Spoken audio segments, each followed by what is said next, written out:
Alhamdulillahi Rabbil Alameen, As-salatu was-salamu ala khatamin nabiyyin wa ala alihi wa sahbihi ajma'in, amma ba'd, fa'udhu billahi minash shaitanir rajim, bismillahir rahmanir rahim.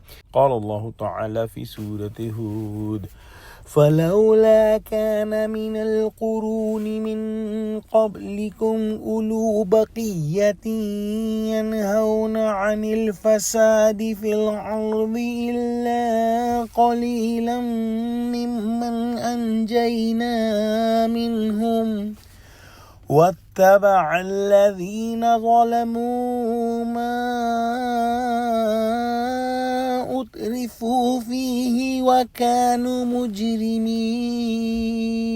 Translation. So why there were not such righteous persons among the generations before you who would have enough wisdom to forbid others from causing disorder on earth, except a few of them whom we saved among them?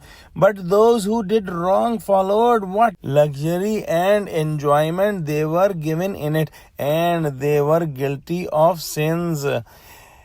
In the previous ayahs, we studied about the condition of the previous nations, and now Allah subhanahu wa ta'ala is encouraging the nation of Muhammad sallallahu alayhi wa sallam, the Ummah Muhammad sallallahu alayhi wa sallam, that they must have many people who are performing the duty of Amr bil Ma'ruf wa Nahi Anil Munkar, commanding others towards goodness and preventing them or forbidding them from the evil.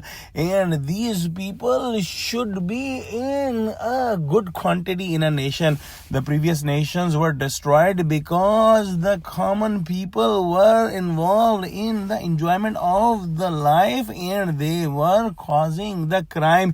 And those people who were influential, they did not have any goodness left in them, and they stopped doing the Amr bil Ma'ruf and Nahi Anil Munkar, meaning that they were not calling people towards goodness and they were not stopping them or forbidding them from the evil. So what happened in the society? That the society was flourishing with kufr, flourishing with disbelief and sins and transgression, and the condition kept increasing until Allah subhanahu wa ta'ala sent the punishment and destroyed those people. The people who were doing their duty of Amr bil Ma'ruf wa Nahi Anil Munkar were saved by Allah subhanahu wa ta'ala. But in order to save a community from destruction, these people who are performing the duty of Amr bil Ma'ruf wa Nahi Anil Munkar should be in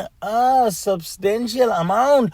Only a few people cannot save the whole society, and that's what happened in the previous nations. Hazrat Shah Sahab has written here in this ayah's explanation that if the majority of the people are doing the duty of Amr bil Ma'ruf wa Nahi Anil Munkar, then the nation would not have been destroyed. The little few people who were doing it were saved. In a hadith, it is mentioned that when the transgression is common in a society and nobody is stopping the transgression and people are not doing Amr bil Ma'ruf wa Nahi Anil Munkar, so it is close that Allah subhanahu wa ta'ala will send a punishment that will not save anyone. Let's pray that Allah subhanahu wa ta'ala give us true understanding of Quran, connect us with the truthful people, and make us among those who perform the duty continuously of Amr bil Ma'ruf wa Nahi Anil Munkar, meaning calling people towards the goodness and forbidding them from the evil. Ameen. Wa akhiru da'wana alhamdulillahi Rabbil Alameen. Wassalamu alaikum wa rahmatullahi wa barakatuhu.